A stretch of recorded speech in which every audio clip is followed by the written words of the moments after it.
otherwise they might not see me, right? Yeah, So, they will be missing. yeah, better, better. Okay, after you But like say I that can we go. will be doing live, sorry, the Until online, you are coming, but I'll be online, back again, yeah, okay, yeah, okay. yes.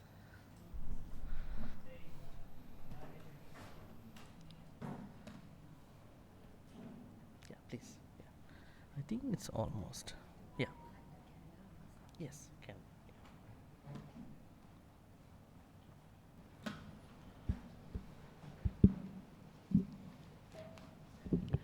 Good evening, Dharma friends. Okay. Please, can please stand up and put your palms together as Bhante will light the candle.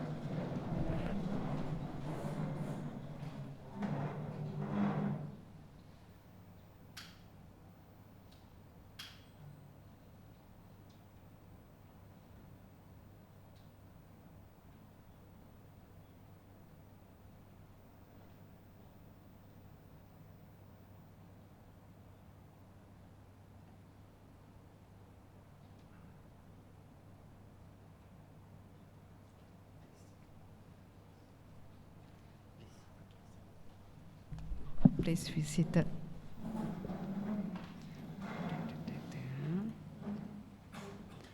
Welcome to day 61 of the Sutta class. If there is any new joiner here, just a reminder to mark your attendance and also scan QR code so that you can join the WhatsApp group. And today will be the last day before Bhante um, going back to Sri Lanka. But the class will no, still be, Singapore, sorry, yeah, Singapore. yeah. But the class will still be continued virtually. So we will share the Zoom link, right? No, I think I think they have, Okay. participants are coming, and Oh, yeah. I be on. Yes. Okay, so everyone still come to class, but Bhante will be joining us virtually. All right, so now let me now read Bhante's biodata. So Bhante Dr. Chandima is an associate editor of the Journal of International Buddhist Studies at the Buddhist Research Institute of MCU University in Thailand. He was formerly a research fellow at the Center for Studies in Religion and Society, CSRS, of the University of Victoria, Canada. Bhante's most recent article, The Function and Contemporary Role of Sikha Pachakana, Abandoning the Training Rules, in the Pali Canon was published in the Journal of Buddhist Ethics under the Pennsylvania State University Press, USA.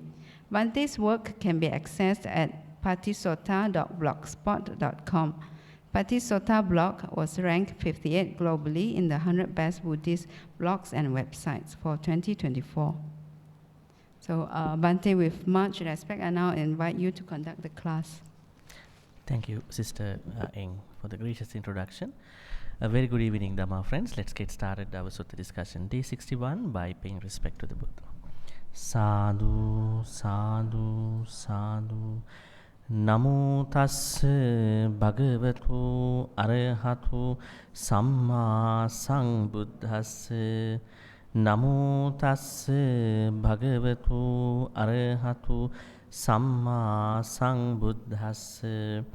Namo tassa bhagavato arahato samma sambuddhassa. First of all, I wanted to give you some heads ups about what's happening. I think it's good to give that. This would be my last Monday Sutta discussion I'm doing from in person at this point. And but I think you may remember how we've been doing for the last time. I mean, where I was not here online. That means the Vihara would like you to come to the Vihara, but I be online. So the Sutta discussion will be continuing. And I'll be heading to Singapore for conducting a retreat this Friday, and Saturday will be the retreat. And then Sunday will be going to Sri Lanka for 3 days. Then coming back to Singapore and heading to the Philippines. I'll be taking a new faculty position from December 1st in a university. So gonna be, sorry? Yeah, in the Philippines. This will be a university, Ateneo, the Manila University. I'll be taking up as a role, assistant professor in Buddhist philosophy. So this will be my new assignment from December. Currently for 1 year, but don't know. But I'll be continuing things with the centers. So that is the plan. So when I'm free, probably I can come and do, but otherwise continuing. This is going to be continuing. Okay? And tomorrow there will be another discussion which we did like last Tuesday with Dato Sri Victor V, and tomorrow will be Datuk Chalichia will be coming over here to have a discussion about career, perspective, wealth, and being a Buddhist. How do these two things work simultaneously? So this will be the discussion for tomorrow, Tuesday. So if you have time, you can join too. All right. So today, what is going to happen is that we are going to finish the Saṅgha's great qualities, 5 to 9. So 1 to 4 were done before the last Monday. So we are part of the Dajjagga Sutta still. As you can see, we are almost at the end of the Dajjagga Sutta. And this Dajjagga Sutta's final advice by the Buddha was to ask people to stick to the Saṅgha's great qualities, not to the Saṅgha's great qualities. So if you single out one Saṅgha member, you might not be blessed enough. So you are going to understand the literal and contextual meaning of the Saṅgha's great qualities. So we have understood that there are 9 great qualities: Supatipanno, Uccupatipanno, Nyayapatipanno, Samijapatipanno. And today, as you can see here, we are going to discuss Ahuneyo, Pahuneyo, Dakkineyo, 7th one, Anjalikaraneyo, and Anuttaram Punyakketan Lokas. These are very important aspects of Saṅgha's great qualities. Let's learn. I have 2 suttas to discuss in addition to these 5 great qualities of Saṅgha. We will discuss later, but at the moment we will discuss Ahuneya. Normally Ahuna, or I would say this understanding of what you call Hutta. Hutta is a good Pali word actually to learn. Its name Hutta.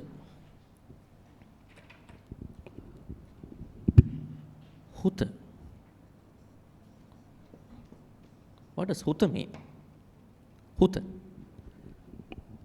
H-U-T-A. Hutta means sacrifice, not your personal sacrifice. Yaga. At that time in India, Brahmins, being the priestly class who were coordinating between the god and the normal people, they told people, if you want to get something from the god, you have to sacrifice animals, sometimes humans. So they call this word Hutta. Hutta as an oblation. Oblational sacrifice. So Buddha takes this as dana. This idea as dana, but not in this perspective. Not as an oblation. What is an oblation? What did the Brahmins tell people? How can you connect to the god, the Hindu gods? They said the only god that we can tap into connect is Agni. Agni means fire, right? Fire Deva. Agni. So the only god that they can connect is Agni, because they are doing the oblation. They are going to burn things, right? With a massive flame, they are going to burn different things, sacrificial items. So when the more they are burning these things into the oblation, they thought and they told people they could communicate with the god. Many gods Indian God concept is very evolving, has been evolving. First, it was about what do you call? These are some philosophical terms. Don't get bothered by them, but I just wanted to say. First of all, they had what you call polytheism. Polytheism. Polytheism means the belief of many gods, a pantheon of gods, not one god. So, circling around Agni and many other deva, Varuna, Pajapati, many devas were there. And then after some time, they thought, they thought that all the natural phenomena, sky, early morning sun, evening sun, SUN sun, they are representing the activities of certain devas. So then they said, what do you call? Anthropomorphism. Morphism. So they were attributing certain deva qualities into the natural phenomena. Say, for instance, they said there is no natural phenomenon called rain. There is no rain called as natural phenomenon. This is a deva. They call it Parjanya. Parjanya god is the one who is giving you the rain. And they said there is no wind, the air. It is a deva. So this deva called Marut. The Indian vehicle called Maruti comes from Marut. I don't know whether you have that vehicle here in Malaysia. Maruti. They use this Maruti. It's a very mini vehicle, Maruti. Marut Deva. And they said there are different devas that take care of the sun, SUN. So the very morning sun, they said this is called Ushas. It's a goddess actually, the very morning sun. Then Surya, normal sun. Then evening sun at the time of what do you call, set time, Savitru. So there are three devas with regard to so this way, anthropomorphism. Then the deva concept of Hinduism, India has been evolving. I'm talking about 1,500 years, what do you call, before Christ.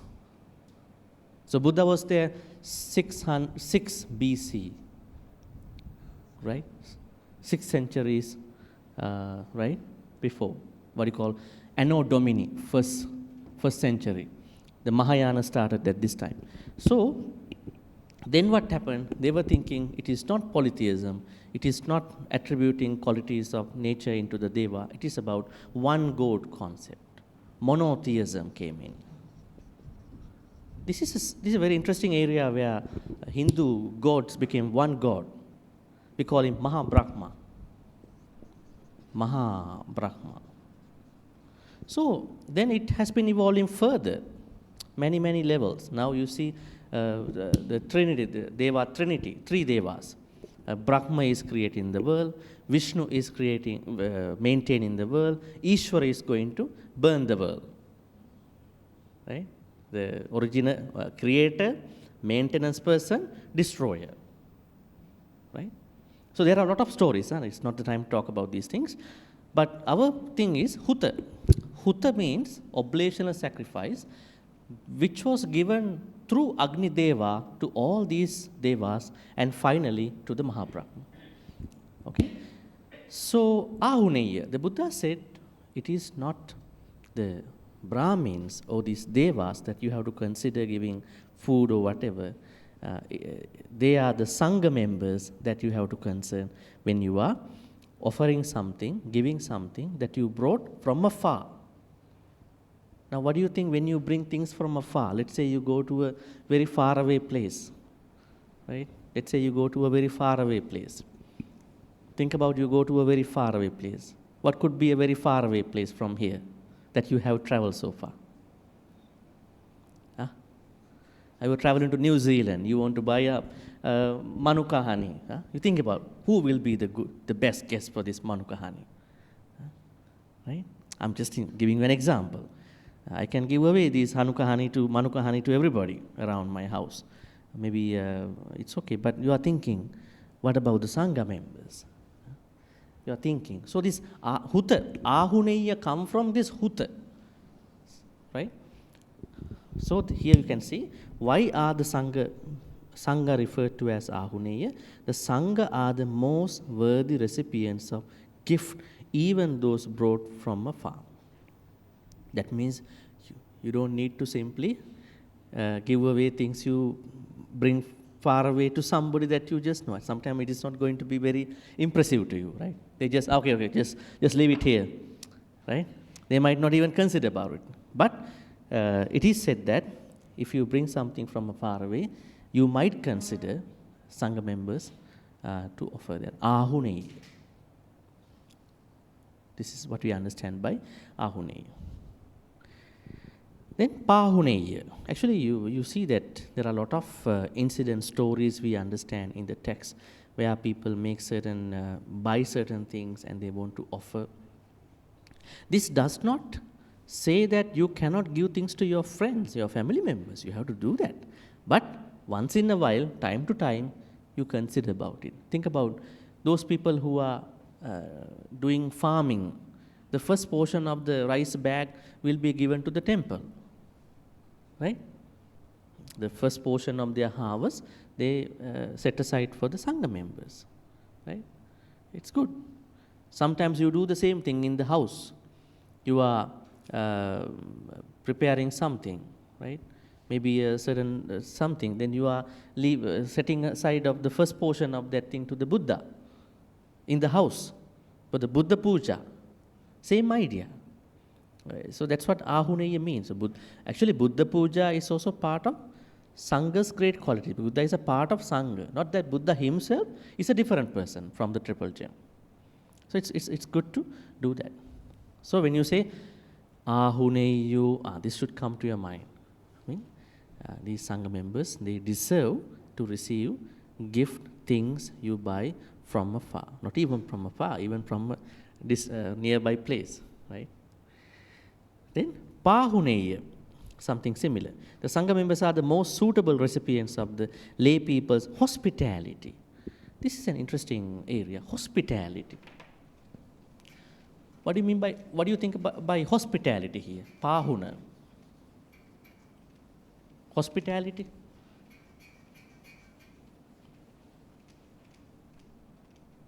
Are you a hospitable person? Are you really a hospitable person? How do we learn about the Buddha's hospitality? Very interesting question. I normally advise people to think about learning from the Buddha's life before touching the suttas. How many of us read about the Buddha's life extensively? We are going to pick up this sutta. Suttas are not given to normal people exactly. They were given to specific people, right? Specific people, very impressive people. That's why at the end of every sutta, the person who is listening becoming Sotapanna. Right? At the end of the sutta, the one who was listening became a Sotapanna. And you may be listening to the same sutta for 5-6 years, maybe 10 years. Nothing has happened. Why? What's going wrong? The sutta is not meant for you. But with the support of a Saṅgha member, somebody who is expert in the suttas, you can learn certain things to adjust your life. But the very effect goes to the person the Buddha chose, the Buddha gave the Dhamma talk to. So we have to understand that. Now, just think about Patachara, the lady who lost everybody within a couple of days. How did Patachara become an Arahant? One day, after she became a nun, what happened? She was just observing some water coming from a certain high place to a low place.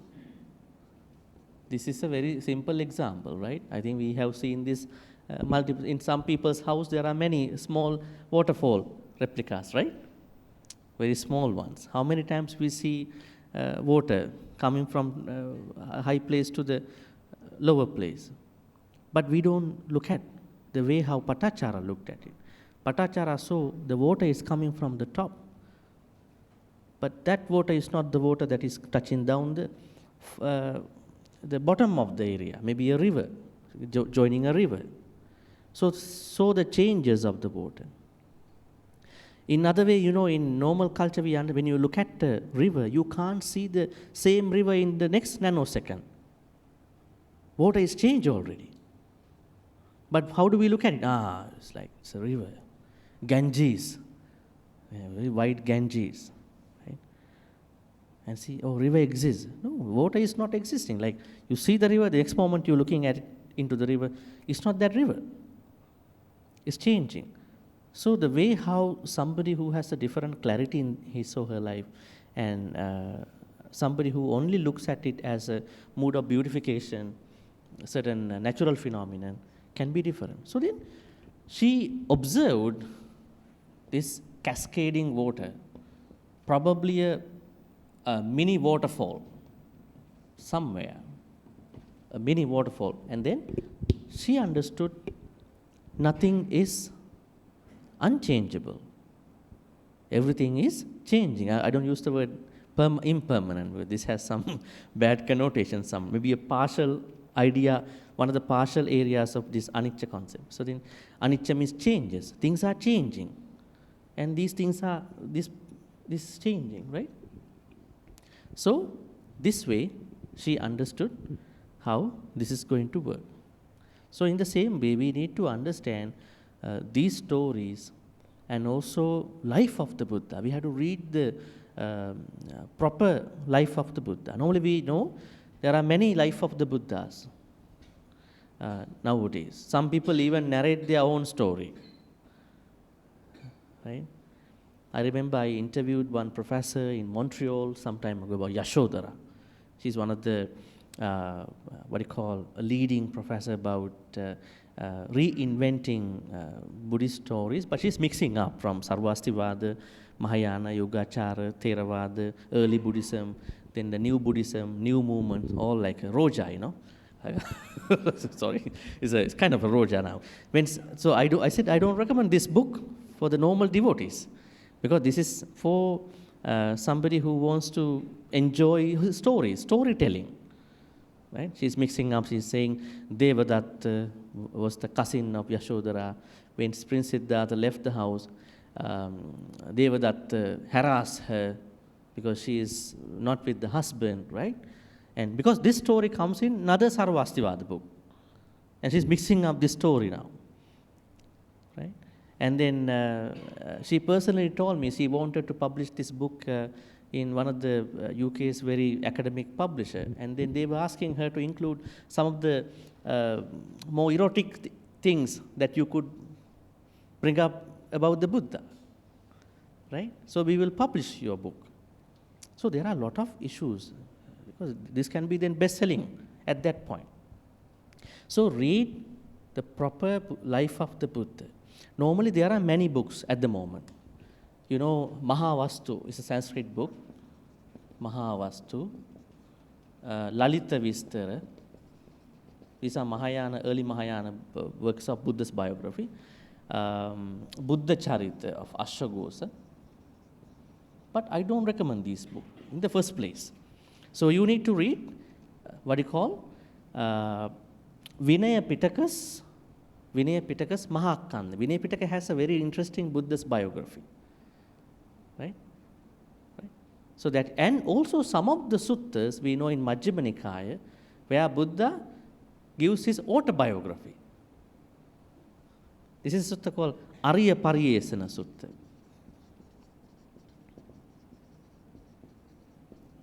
This sutta is the only sutta we see Buddha narrates his own story. It's an autobiography, not somebody wrote about the Buddha. You can check that sutta if you type it here, the number of the sutta.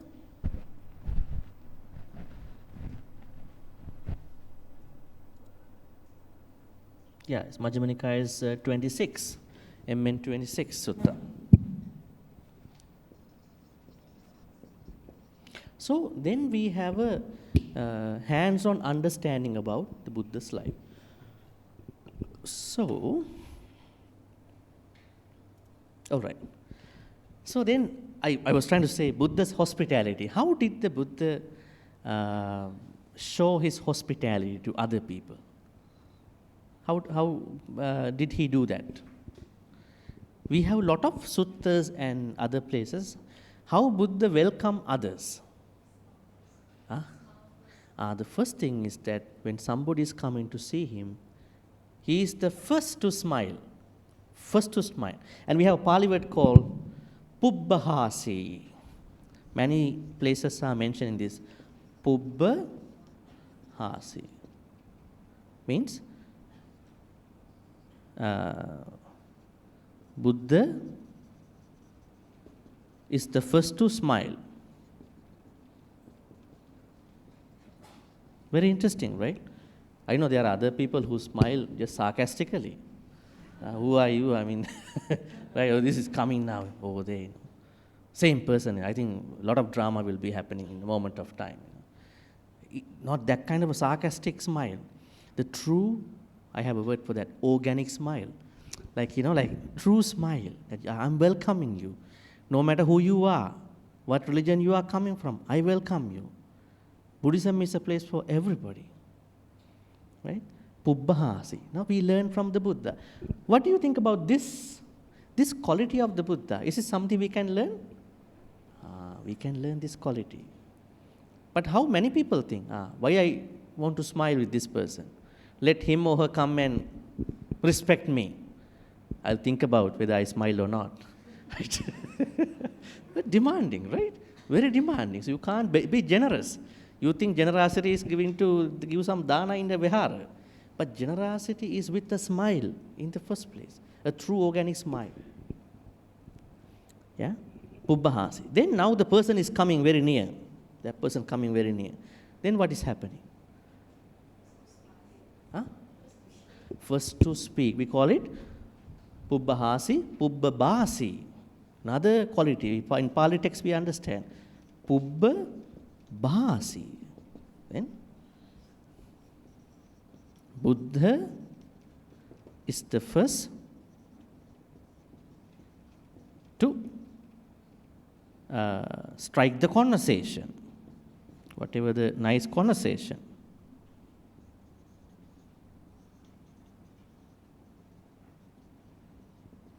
And in our normal culture, you are waiting. Let him talk. I don't want to talk. Why do I talk? I'm not that cheap to start the conversation. Let them talk. So are we Buddhist? With all these things that Buddha followed in his own way, are we learning from the Buddha? I don't think so. We are only going to the shrine hall and putting garlands around him and asking everything that we don't have in our life. You think about many people, what they are doing, going to the vihara. In this life, I'm so miserable. Please give me a good husband. Please give me a good wife. Please give me good children. Give me more money.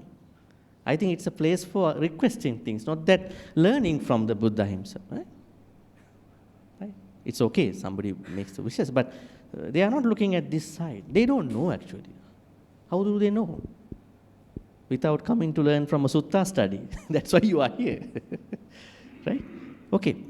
Hospitality, Buddha's hospitality. What are the other ways of Buddha's hospitality? The huge compassion he had. The huge compassion. I was returning from a 2-day retreat in Malacca this last weekend, 70 people retreat. And there was one person who said, while we were talking about the sila part, morality, and the person said there was one retreat, I don't know who conducted that, and it was very strict for people not to eat. Can't eat anything after 12. Yes, that's what we understand, Vikala Bhojana. But there was a cancer patient in the retreat, a lady who is asked by the doctors to eat every 3 hours, but she wants to join. But now it's strictly forbidden the food items at that point. Then she had to suffer a lot. Is this Buddhism? Where is our compassion? Right? Others do understand that we can. Actually, what is this Vikala Bhojana? Very interesting precept. Vikala Bhojana.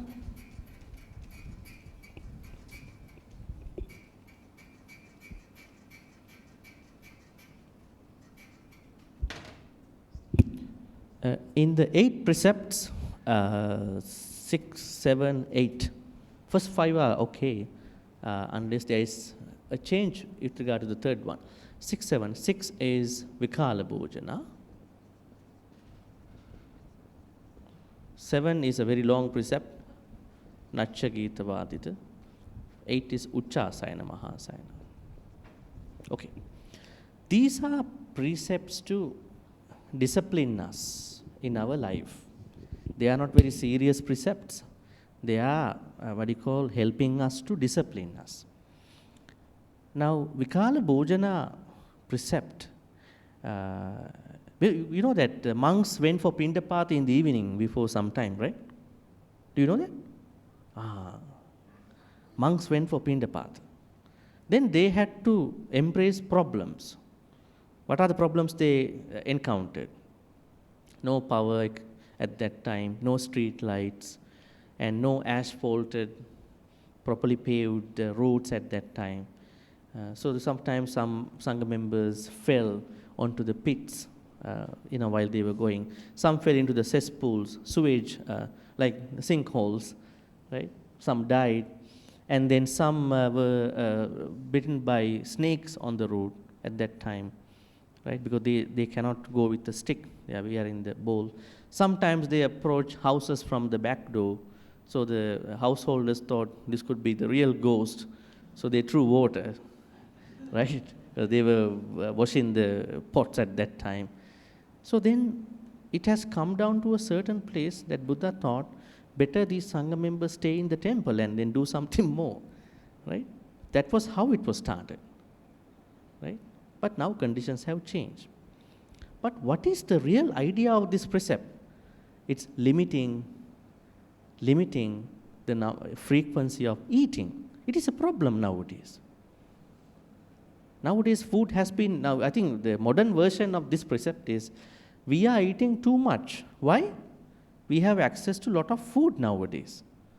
Like in one second of ordering food, the food will be at our doorstep in the next 10 to 15 minutes. You look at your grandparents, parents at that time, they had to do the groceries. They had to go one vendor by other vendor. Some vendors were cheating. Other vendors were really good selling the products and then bringing them home. And they might have not had gas cookers, ovens, right? It was a very tedious experience to do the grocery from the right person, and sometimes they might not have had a refrigerator. Because of this accessibility to the food, it has been normal, commonplace that people eat many times compared to their predecessors. So this has been a kind of a problem, like the communication breakdown in many houses. On one side, communication has been broken down between family members because everybody is busy with their gadgets. Right? Nobody talks to each other. Mother, father also ask children, would you like to come for the dinner? Through sending a WhatsApp message. So message has to go to the US base and has to come down to the house again. And son says, okay, I'll be there in 5 minutes. And it has to go to the US and come back to the other country here. Communication has broken down already. You have to accept that. Because of this communication issue, a lot of problems are happening in the household. Insecurities, misunderstanding, you have to see everybody's anger, frustration, irritation. So there's something we can do, right?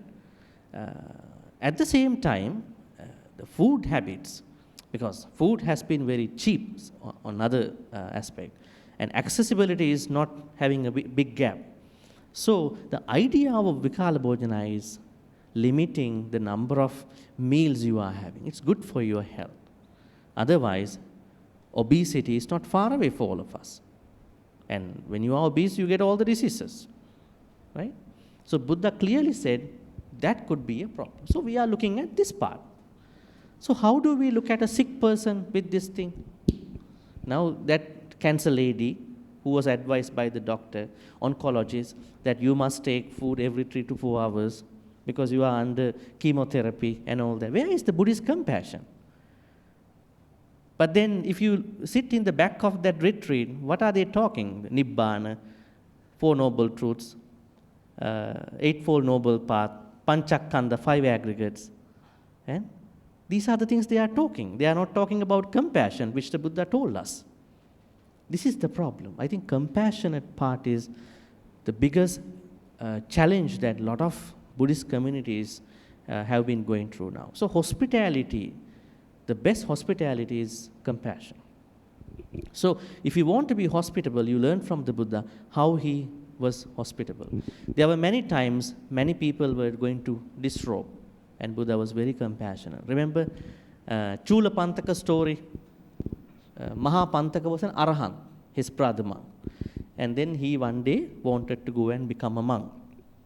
Then the brother, elder brother monk told him, now you are going to become a monk, you are a monk now, so you need to memorize a stanza, a 4-line stanza. But Chula Pantaka, monk Chula Pantaka could not memorize the stanza for 4 months. Think about it, at least one line could have been memorized for 1 month, but even the 4 lines could have were not memorized by this Chula Pantaka, monk Chula Pantaka. Then what happened? The Arahant Mahapantaka, he was the one who was taking down the appointments for the dana. He said, why are you a monk? You better leave. You can't do your monk thing, monkhood. Even Arahants sometimes don't understand the problem, right? And that's why Arahant Mahapantaka told him to go. Sometimes Arahants had some issues, like in the first Dhamma Saṅgha, after 3 months of the Buddha's passing away, the Buddha said before he passed away, the minor rules must be released if you want to evolve in the Saṅgha community. Then Arahants tabled this to the proceedings in the first Saṅgha under Ajasatta, King Ajasatta. Then certain Arahants said the rules, disciplinary actions that we have to release are these XYZ things.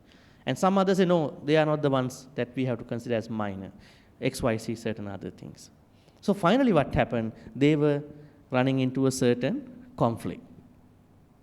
Then Arahant Mahakassapa said, okay, we don't want to release any minor rule, any minor disciplinary action. We will keep them as they are. See.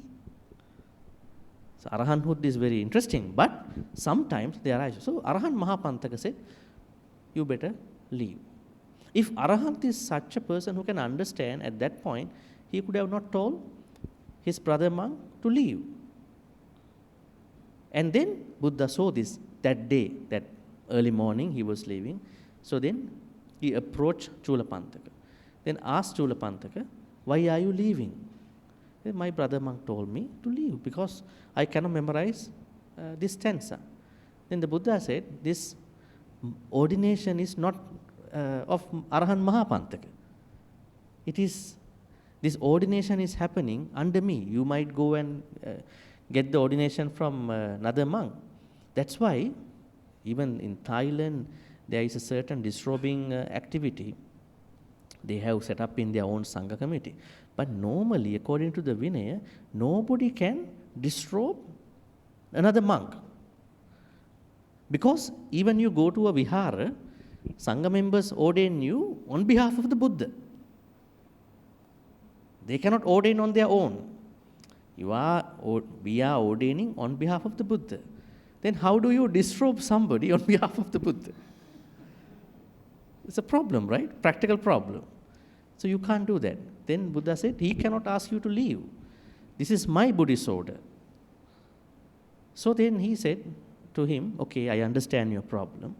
I give you a white piece of cloth. You need to rub it against.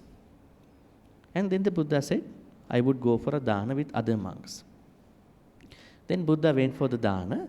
During this time, this monk Chula Pantaka was rubbing the white cloth against. Then he saw the white cloth is getting dirty. It was very pure before, now it's getting dirty. Then he understood the change again. That kind of a change. He saw changes are happening.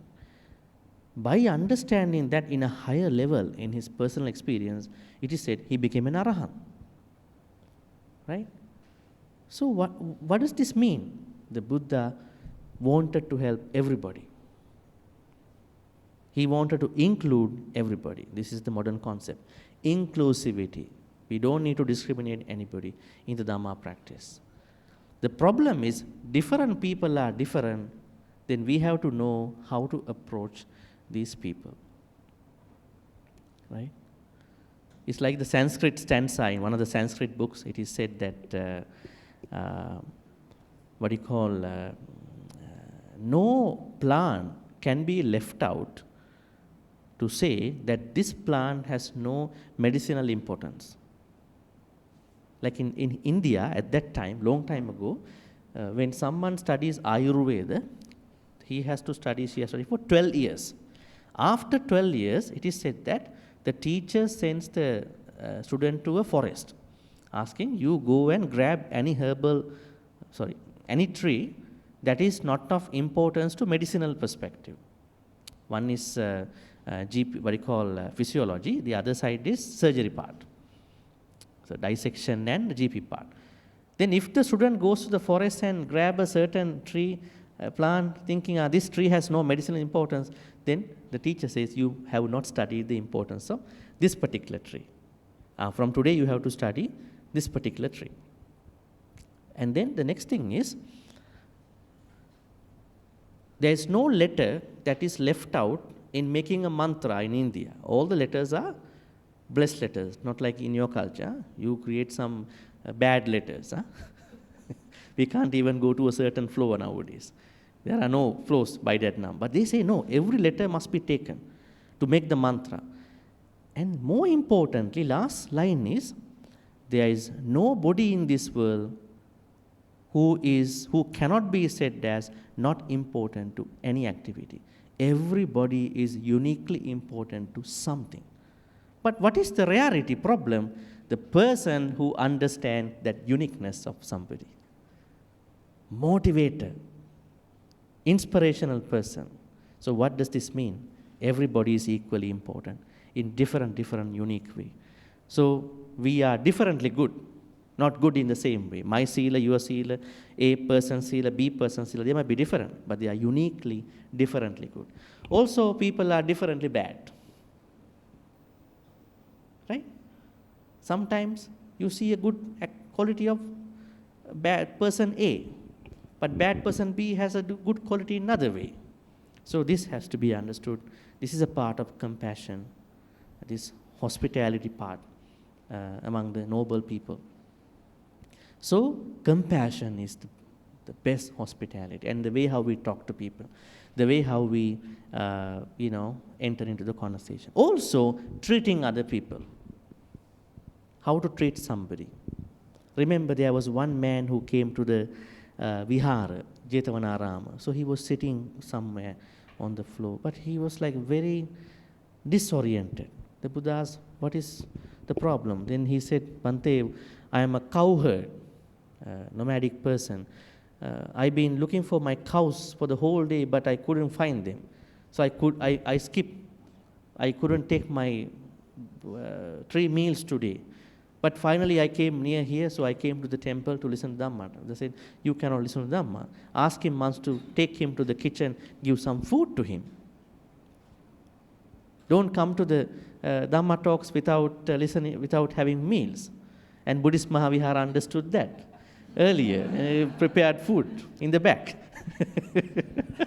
See, they follow that idea, right? So, understanding people's needs is also part of this hospitality. Anyways, Pahuneya means the Saṅgha members are the most suitable recipients of the. You are treating them as your most important guests for the hospitality. At the same time, you learn from the Buddha's hospitality, Saṅgha's hospitality. They are not just waiting for you to come and serve, right? Sometimes you might think that we all have to go and all treat everybody, all Saṅgha. They are not doing nothing. No, Saṅgha members are doing their own hospitality. They should also engage in humanitarian actions, like our Chief Reverend. That we have to look at. Every monk is different. Some can talk Dhamma, some who cannot do that, they do another service. But one who can do everything together is a good ability, right? So, not just waiting for people to come to the vihara and giving all the food, they also should engage in certain hospitable actions. Humanitarian, social action, they are very good because they can do a far-reaching activity for the people. Pahuneya. Then, seventh one, Dakhineyo. This is really interesting. Dakhineyo. This Pali word, I think I shared with you some time ago when we discussed about Pattakamma Sutta. This Pali word, Dakhina. What does Dakhina mean? Dakhina. Dakhina means, what does Dakhina mean in Pali? South. South, huh? Dakhina means south. Dakhina. South. Normally, in the Indian society, south represents those people who passed away. Who passed away, departed. Jnati. What jnati are? Jnati peta. Not jnati, jnati means your relatives who are living now. Yeah? You call idammi, jnati, nanghotu, sukita, but actually they are jnati peta, not jnati itself. Call, not jnati, jnati means relatives. They might be living already, yeah? You don't need to kill them, right? But they are living now. So don't say jnati. These are jnati peta. Jnati peta, departed one. Relatives. So these jnati petas represent the south direction of their life at that time. So what they did was, at that time in India, when somebody passes away, they approach the Brahmins and ask Brahmins, what can we do? Brahmins told, you need to sacrifice 1,000 pigs, 1,000 cows, 1,000 sometimes other things. They were very huge yagas. You may see some of the places, Hindu temples in some places. Time to time they do these things. Sometimes they kill a certain number of animals, goats, right? Those animals, they do the sacrifice, right? So they were doing this too. They thought the more they kill those animals, the lot of good karmas, more good karmas are coming up. Those good karmas can go to the departed one. So Buddha wanted to reinvent this idea. He said Dakhina doesn't mean killing animals. Dakhina means you are giving something to somebody who is more virtuous than you, thereby the departed ones can get good karma. Normally, a lot of people think when there are dead people, they can give some food, in physicality, in some cultures, right? I think even your culture, your practice could be, you are putting all the food that the person like in front of the images. So I'm not trying to insult anything. That is your culture. But in Buddhism does not believe that. Buddhism says the person already left, reborn in another place. You have to accept that person has already left.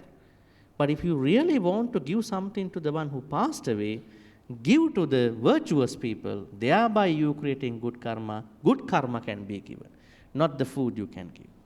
This is a Buddhist idea. That's what you are doing in the dana, right? But don't stop your cultural activities. You do your cultural thing.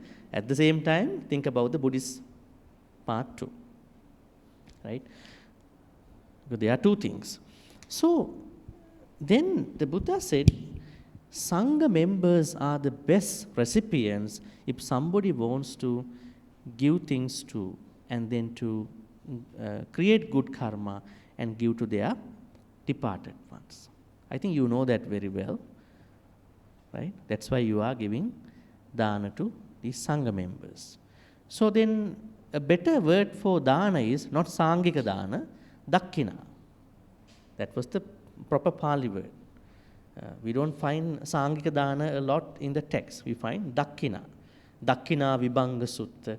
Dakkina, dakshinarha. We see this Pali word dakkina means that is the word.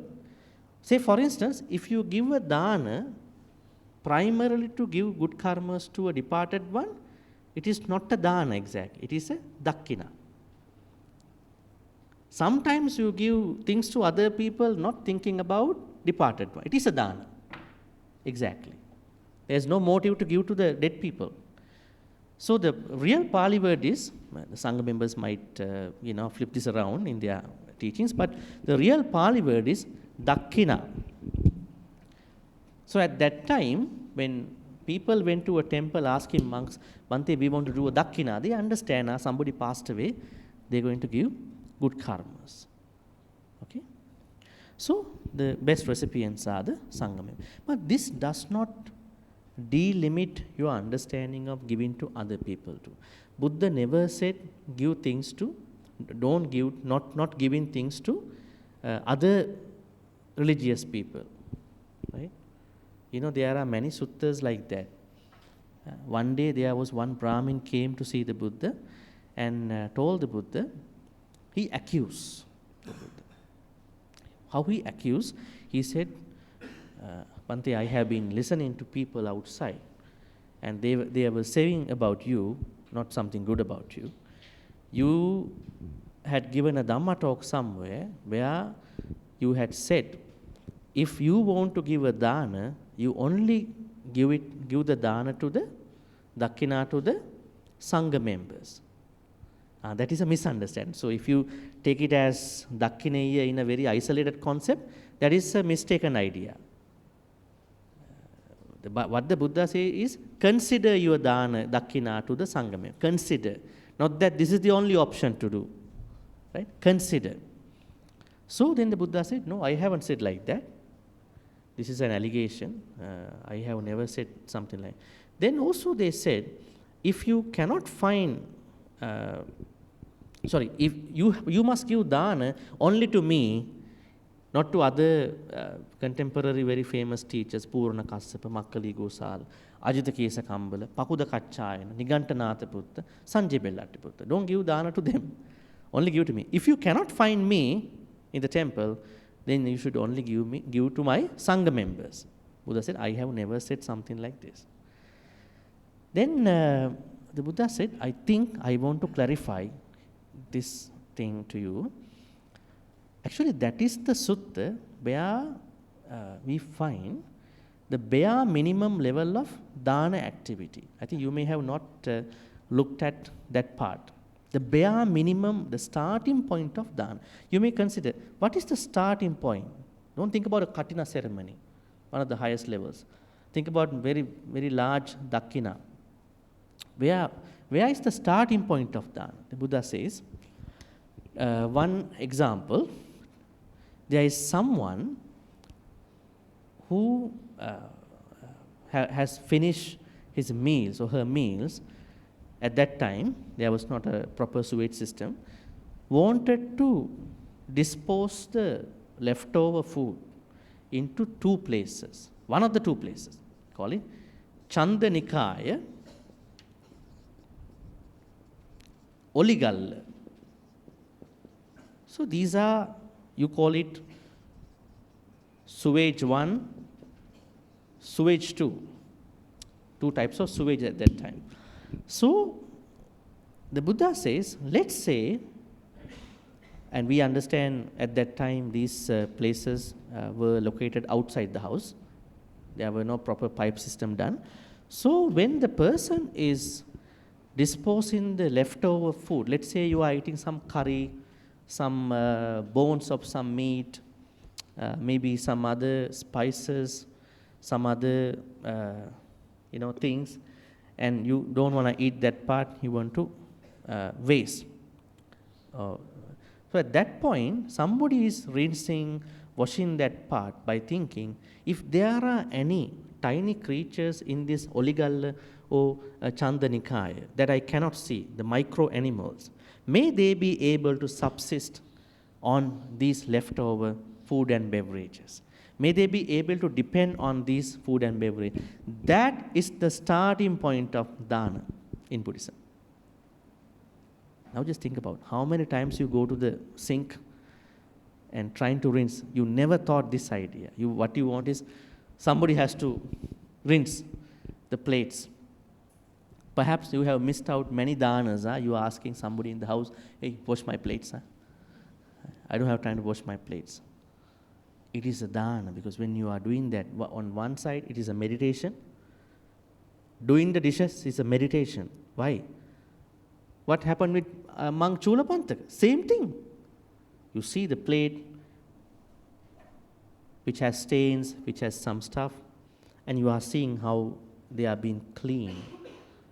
Maybe with a strong liquid thing or something. On one way, it's a mindfulness activity. On the other way, it is the first level of dana. Then the Buddha says, if this is my idea about dana, how come you think about, you believe that I had said something like this? I never said this. That means give dana to anybody. If you want to give to the Hindu temple, go and give it. Right? If you want to give to the Catholic priest, go and give it. Because this is a universal activity. There is no problem. Right? So that is interesting. So we have to understand the importance of that. I remember there was a time in Victoria that I and another monk conducted a certain dana blessing ceremony. And then some of the people who came from an Asian country for the Catholic Church, it's not the Catholic Church idea, they didn't want to take the blessed ring, right? But the priest, the pastor of the church that they are going in Victoria, also showed up in the dana. So after we finished, we said, anybody who wants to take a string, please come over. The first person was the pastor. I said, very interesting man, huh? Why? Yeah, you guys are giving blessings. We also want blessings. Right? What's the problem? Blessings are blessings. They don't carry Buddha blessing, Saṅgha blessing. Blessings are blessings. That is the good mind. Right? So we have that understanding. Don't try to customize blessings. Saṅgha members' blessings are the best in the world. Or maybe Catholic priest blessings are the best. When we do that customization, we are going behind a step, couple steps behind our understanding. So anyways, if you are considering a specific departed one, you can always consider Saṅgha members, because we know them that they are practicing. But don't limit your dana practice to Saṅgha members only. Make every moment, every activity an opportunity to do this dana. Otherwise, you are going after certain good ones, good recipients. Right? Interesting. But there are some of the areas where you might concern. Let's say you want to donate to a charity. There are lots of XYZ international charities that are operating in the world. Someone might think, okay, I have $1,000 to give. But if I give this $1,000 amount to that X charity, $200 will be deducted for the administration work.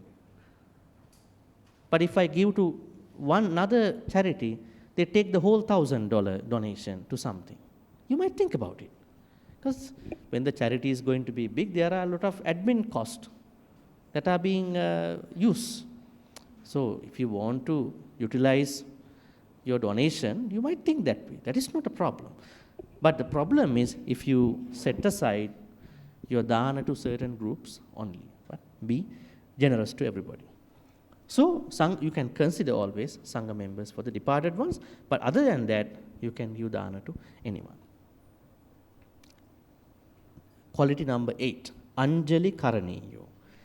This is a very interesting Pali word, right? Anjali. What is Anjali?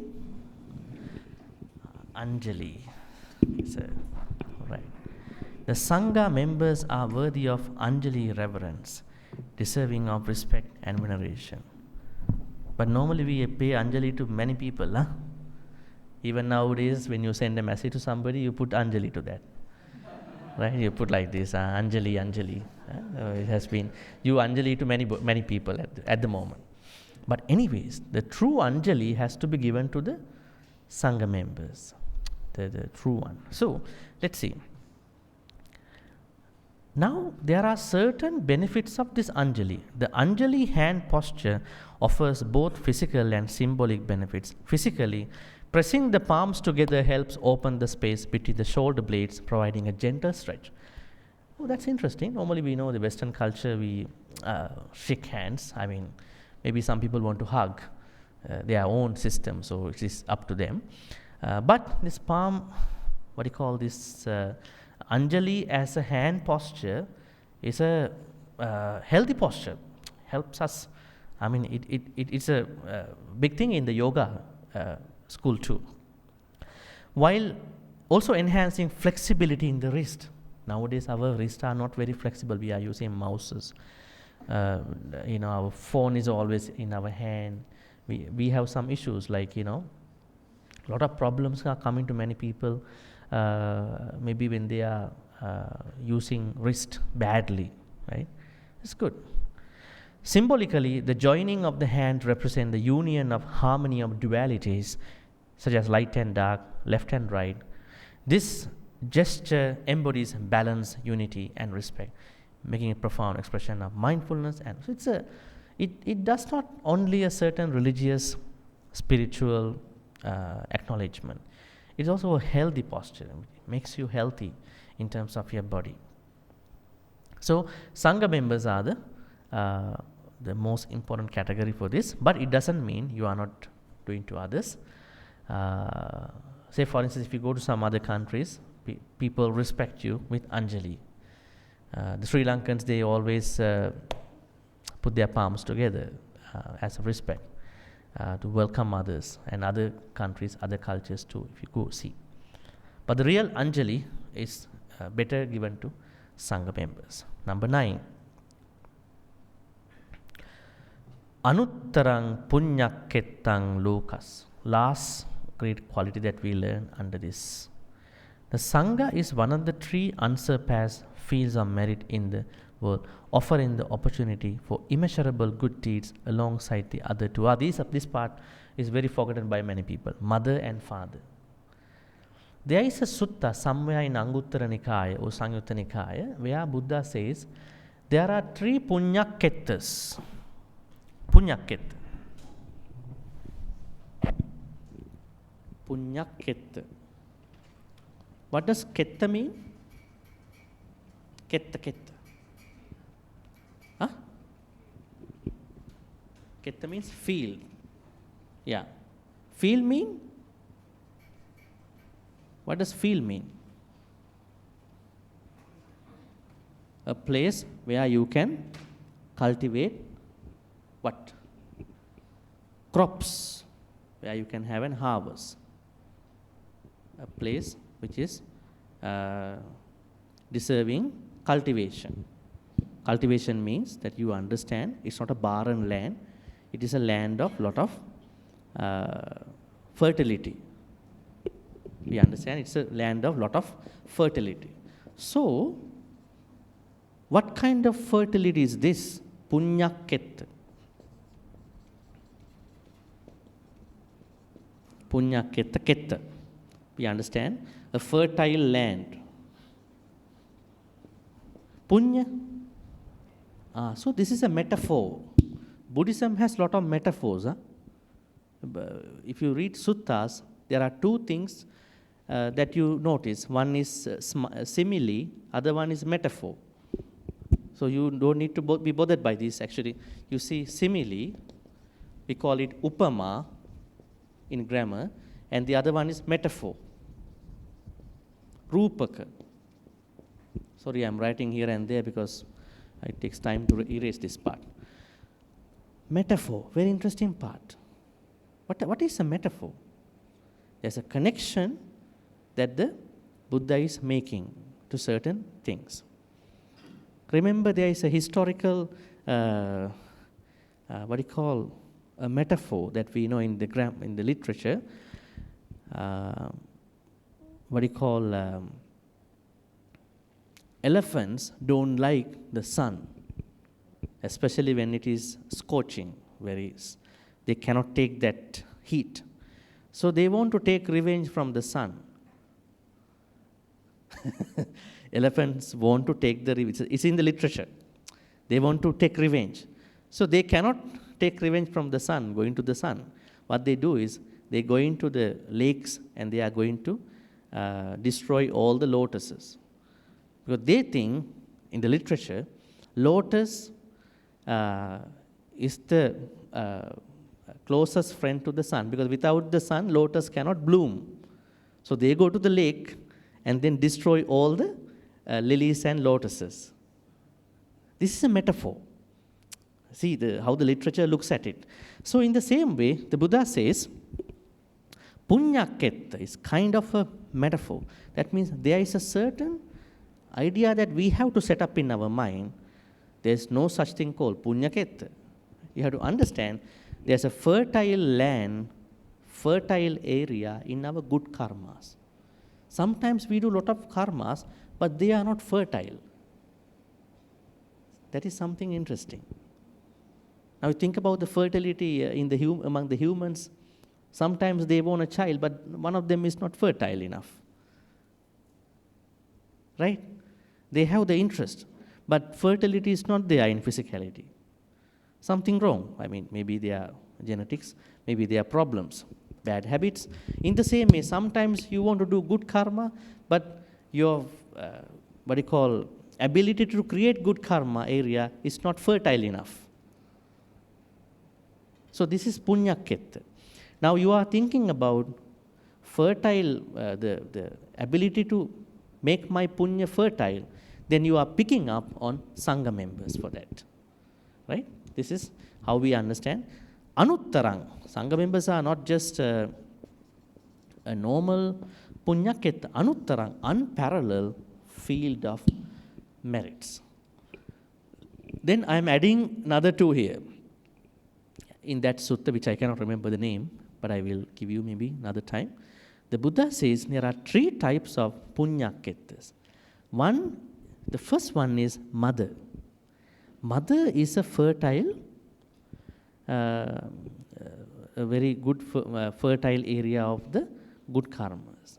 Mother. That means we all have a certain bond with our own mother, no matter what you have with them. Some people have some issues because everyone is different. We are not looking for impeccable, immaculate people in this world. Right? Everyone has their own character. So, but because of the gratitude part of the connection between mother and son or daughter, mother and son can make it to a point of lot of good karmas. I'm talking generally, yeah? There may be isolated cases where there are a lot of issues between them. Generally speaking, mother is the first person to think about punyaketta. That means taking care of the mother, and then, if they passed away, then doing good karmas to them. Second is father. Right? Father is the second. That means fathers are not very emotional, right, normally? Mothers are the emotional part. Fathers are secretly emotional. Huh? They are secret. I don't want to show my emotions. Right? That means fathers are not emotionally absent, but they are emotionally present, but they don't want to show. They feel like embarrassed to show. But there are some fathers who are emotional. But what we need to understand is we have to understand the role of mother-father differently. Then making them the first and second fields of merits, the fertile lands of merits. How many times we get to hear problems of people? There was once in a retreat session, somebody told me, I quitted my job to take care of my father. I wanted to do that, but I couldn't do it. After 7 years, I made it. But then, after I quitted my job in 3 months, my father passed away. I'm so worried about it. I couldn't take care of him, right? I could have quitted earlier, but I had some other messed up things in my life, right? So how many people are worrying over these things? So that's why we have to make the move earlier for certain things in our life. Don't wait until you become rich, you become settled down in your job. By that time, the loved ones will have been gone. Then you will struggle with a lot of memories, right? So we have to clearly find out how to take care of this mother-father thing. These are the first two. Third is Saṅgha members. Now, what's happening is that there are people who don't take care of the mother, father. They want to go to the vihara, take care of the Saṅgha members. Every day, maybe once a week. You see such people. Because they simply want to run away from the house. When we ask, no, it's like going to hell. So it's like I feel like going to hell, after this dana activity. Why? You have to create your life. Don't demonize your loved ones. They are not monsters. Sometimes you don't communicate well with them. Sometimes you don't understand what they want. Right? Sometimes you don't read their emotions. You cannot accurately read their emotions. So those people who cannot accurately read their loved one's emotion want to read the sutta text. How can they read? They cannot even read their loved one's emotions. They're going to read about this Pali text. How to understand these texts without the support of a very qualified expert person who have wide reading about it. So we have to take care of these two and then Saṅgha members together. So then you are having Punyaketta. Okay? So this is the last great quality we understand. So let's go back. Today we are going to summarize the last four. What do you call? Ahuneyo means they are worthy recipients of the gift. Pahuneyo, they are the best for the hospitality. Dakkineyo, they are the best for giving dakkina for the dead people. They are the best for the, giving anjali. And then they are one of the unparalleled fields of merits in our practice. Now let's go to these two suttas. Aniccanupassi Sutta. 7 Saṅgha members who exemplify and truly deserving of being recognized for these 5 qualities. Take a look.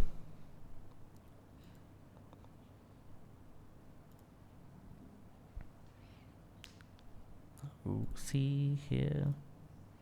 You can see here. You can see there is a list of 7 Saṅgha members who are really qualified for these 5 qualities.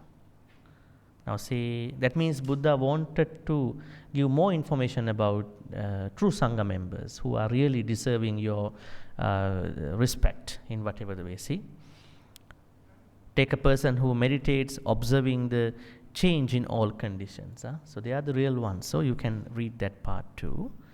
And then I also have another sutta. Here you can see Ahuneya Sutta.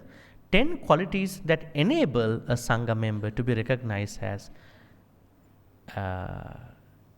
having these 5 qualities. Ahuneya Sutta. You can read them later. You can see. Yeah, see. So I think it's 2 short suttas, but you may read them too. But my understanding was today just to give you the rough introduction about these 5 great qualities. But these 2 suttas are for additional readings. So if you have time during the week, you can read. So all right. Any questions about Saṅgha's great qualities, including today's 5 great qualities?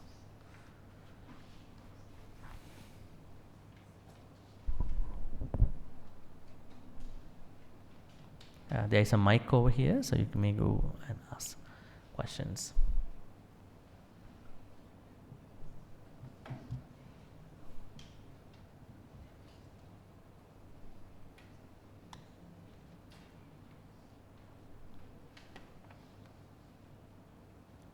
Now the Pali word Saṅgha was not initially used for the Buddha Saṅgha members. It was used for other contemporary teachers, followers, disciples. Purana Kassapa's disciples are Saṅgha. Makkali Gosala's disciples are Saṅgha. And all these famous teachers, students were Saṅgha. Sanghi Ganacharyo, the Buddha said in many suttas. So, but the Buddha said, my Saṅgha community is Saṅgha because of these 9 great qualities.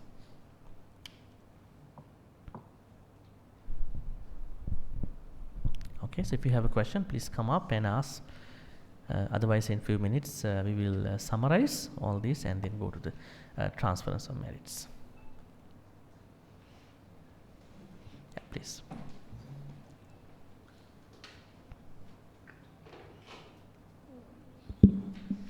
Bhante, from the context of this Dajaga Sutta, can we say that while Bhante have explained very insightful on how the 9 qualities can be practiced, but in the third Vandana, it was mentioned here that it started with the Atta Purisa Puggala. So does it mean that all the other qualities, the 9 qualities actually refers to this Atta Purisa Puggala, or I mean in the context of this sutta? Yeah. Actually, Saṅgha members were considered, I think we missed that part. Thank you for bringing that up. The Buddha says all these Saṅgha members who carry 9 great qualities are referred to 8 individuals and 4 pairs, right? Yatidang Chattari Purisa Yugani. Let's go to the sutta. You can see it over here. You can see Chattari Purisa Yugani. This part. See.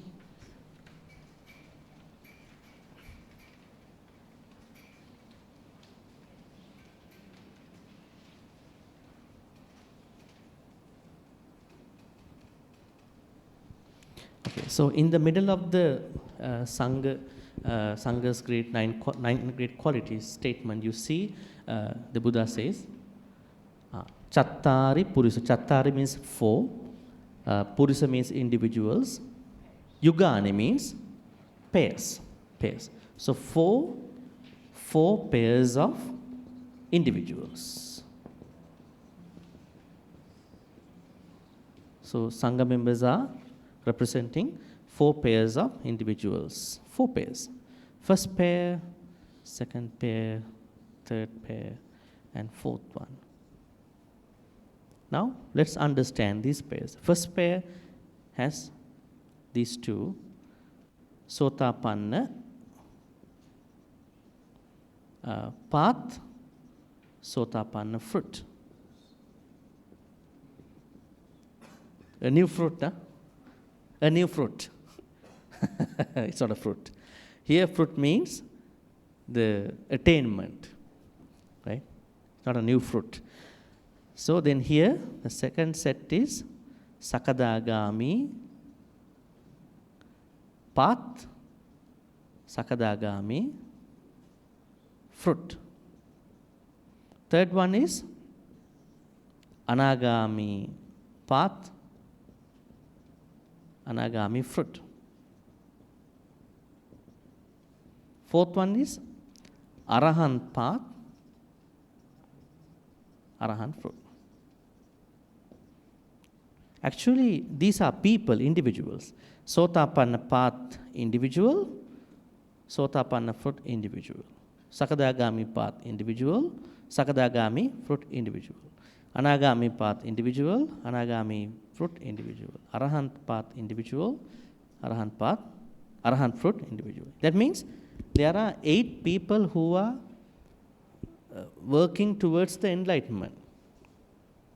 So anybody who wants to become a Sotapanna also regarded as a Saṅgha member. Now a lot of unenlightened Saṅgha members are taken this way, right? And then also the one who become a Sotapanna, right? So there are this way 4 pairs of individuals, and then at 8 Purisa individuals, Purisa Puggala. There are 8 for pairs and 8 individuals. That part. So we understand these 8 people are the ones who deserve Supatipanno, Ujupatipanno, Nyayapatipanno, Samijapatipanno, Ahuneyo, Pahuneyo, Dakkineyo, Anjalikaranyo, Anuttaram Punyakettan Loka. So these 9 attributes are given to these 4 sets pairs. In other words, 8 individuals. All right, any other questions?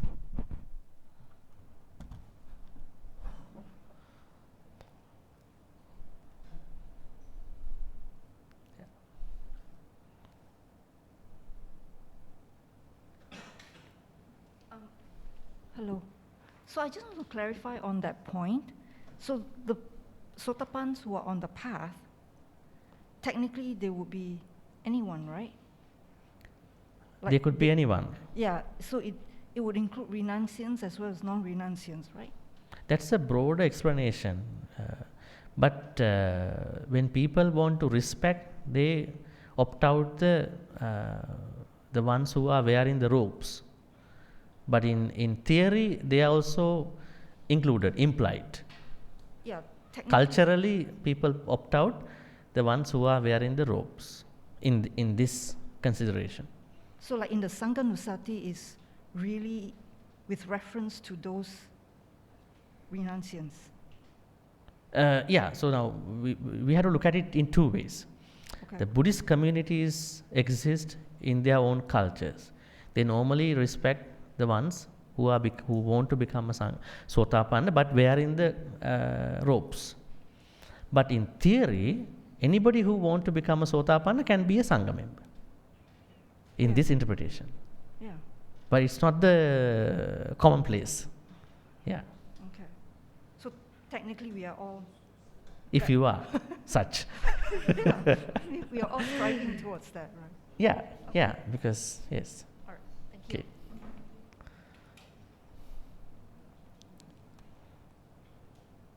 Right? Let's, till you come up with a question, I think I have to finalize a certain section. Please come up if you have a question. Now here Buddha says at the end, Saṅghaṃ hivo bhikkhave anussarataṃ. When you are remembering these 9 great qualities of the Saṅgha members in the proper way, with those contexts, then at that point, if you have been struggling with a certain fear, bhayaṃ, chambitattaṃ, a certain terror, or lomahansu, or horripilation, any skin erection, those kind of situation should go away. Should go away. Should go away. Might not work for somebody, but normally should go away. But unfortunately, a lot of people, when they are scared, they only think about the Buddha. So you should expect more fears then. Because you haven't gone to the highest level of that support. So still you are thinking, I'm still struggling, I still have fears from my people, my work, my sicknesses. Why? You haven't extended that thinking to Dhamma and Saṅgha. Perhaps you don't think that Dhamma is not a person. Saṅgha, who to pick up when I think about Saṅgha? You normally pick up the monks in a certain temple. That might be your way. But Saṅgha is not a certain number of monks in a temple. Saṅgha is a big community who were living at the Buddha time, who are living now, who will be living in the future. So you need to, imagine, visualize this many numbers of Mahasaṅgha with all these qualities. Actually, when you think about me, all the Mahasaṅgha members be my protection, that will be a very interesting solace, interesting relief. Right? That's why someone who is overly thinking about this scenario then made another sutta, paritta, in the chanting book. What is it? Jina Panjaraya. This chanting, not given by the Buddha. Now it has become a very popular sutta in the monks chanting. Jina Panjaraya. That means, Jina means the Buddha, Panjara means cage, Buddha's cage. Okay, this is a interesting sutta, I mean, not given by the Buddha. It's not a sutta, paritta. Sometimes sutta and paritta can be separated. Not all the suttas are parittas, because some monks have created some paritta. Now, Jayamangala Gata, Bahung Sahasram Abhining, it was made by the Thai Saṅgha members. Right? Pouring water was made by Thai Saṅgha members, Siamese Saṅgha members. We clearly understand these things. But Jinapanjariya, they say, when we think about the safety through the blessings, it's like a cage. Their idea, okay? Not our idea. We call Jinapanjariya. You go and check with your chanting book. Panjara means cage, Jina means the Buddha. They say, I think they have incorporated this idea in a certain way in this sutta, Paritta. They said, we have to think that all these Buddha Saṅgha members living in our body. They said, Hadaye Anuruddhocha, Arahan Anuruddha is in my heart. Hadaye Anuruddhocha, Arahan Moggallana is on my left. Right? If you look at that sutta, probably we can take a look here, just to get some curiosity. Let's go check Jinapanjara, yeah? Just to see how these, right. I don't know whether we can find out, Jinapanjara Gata. This is one of the Thai ways of doing that too. Yeah, this is the one. So let's see this, how it has been given. Say for instance, Hadaye me Anuruddha. Anuruddha is in my heart. You can see that, huh? Okay. Now this itself shows this could be a Siamese Thai version too. They say, Arahan Anuruddha is in my heart, Arahan Sariputta is on my right side, and Arahan Kondanya is by behind. That's interesting, huh? And then what else? Moggallana on my left. Huh? Then you are like bodyguarded, huh? You are bodyguarded. Bulletproof bodyguarded. And then what is happening? Ananda and Rahula in my right ear, Kassapa and Mahanama both in my left ear. Sobhita, the noble Arahan, is in my glory, shining like the sun behind a hair on my head. Kumara Kassapa is constantly in my mouth. That's it. Why? This Arahan Kumara Kassapa is the most famous Dhamma speaker at the Buddha's time. So then the devotees want to think that we should be able to talk like him, nicely. That probably it might say that Arahan Kumara Kassapa is a very good Arahan, so maybe I am not going to do any akusala with my speech. When you think about making a lie, oh no, I am like a Kumara Kassapa, I cannot lie, because Kumara Kassapa. And then interesting, 5 elders, Punna, Angulibala, Upali, Nanda, Sivali, have arisen as auspicious marks in the middle of my forehead. A lot of people, they don't know the translation, so they still hear this thing, they say sadhu. But see, this is. And then, let's go. The rest of the 80 Arahants, victorious disciples of the Buddha, sons of the Buddha, shining with the Sila, are established in the various parts of my body. Right? And then, not even the Arahants in my body, some of the suttas also in my body. The Ratana Sutta is in my front, Metta Sutta to the right, Dajagga is behind. Right? The one we are discussing now. And Angulimala Paritta to the left. The Kandamora Paritta, Ata Natya are a roof in space. I think what the Thai monks are trying to say is that you are protected by not only Arahants but also the Parittas. The remaining suttas are established as a rampart. Right? So this is how we understand the popular understanding about the chanting blessings that some of the Saṅgha members long time ago thought. They are not just things that people chant. They are also positioned, localized in the body. Right? But If you go to Dajagga Sutta, now that means Dajagga Sutta is very early sutta. That's why it is in this sutta as well. So, Dajagga Sutta does not talk about localizing arahants and other parittas inside the body or outside the body as a cage. Dajagga Sutta says, no, you have to remember the qualities. That is the proper way to get rid of issues. All right, so then this is what we... Oh, any other questions for today? We will take one more question. If you don't have, we will proceed to the transference. Any questions about Buddha, Dhamma, Saṅgha, because we are finalizing that part today? Perhaps we are going to go for a conclusion if we are doing next Monday. So this would be the last for this area, Dajagga Sutta. Any questions? Okay, if not, we are going to transfer the good karmas.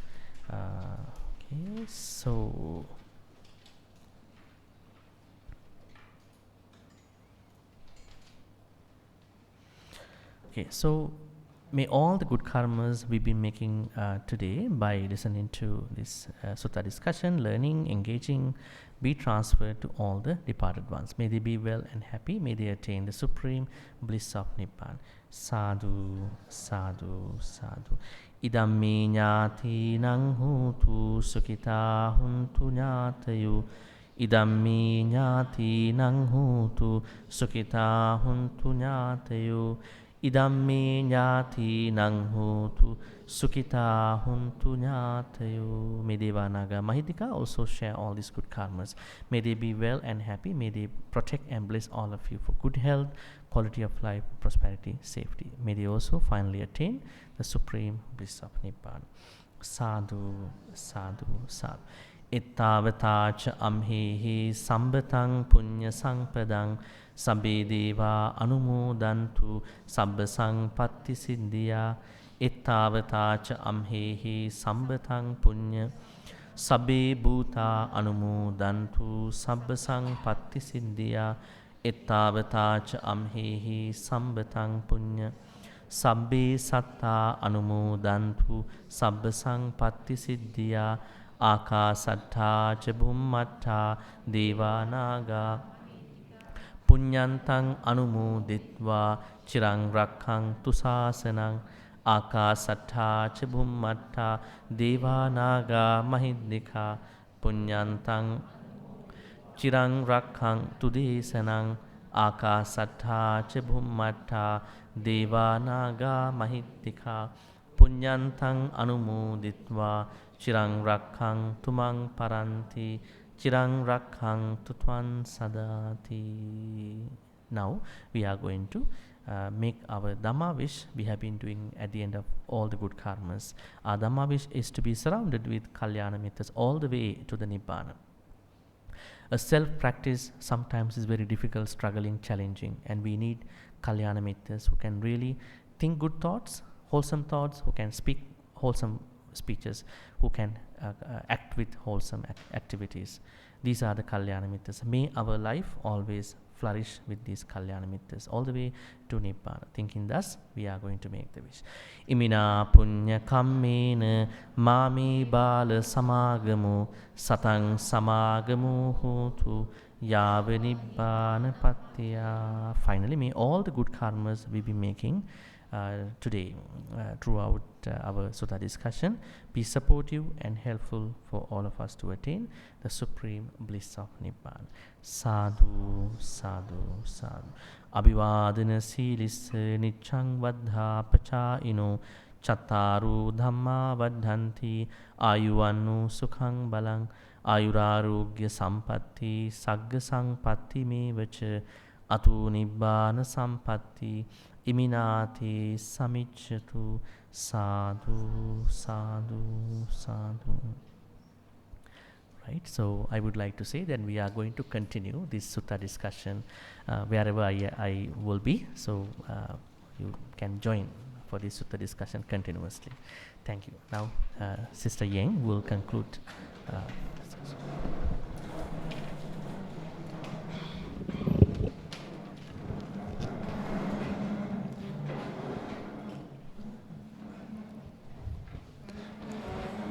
Thank you, Bhante, for teaching us.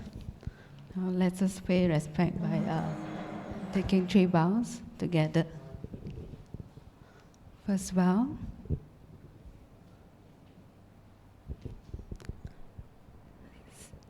Second bow.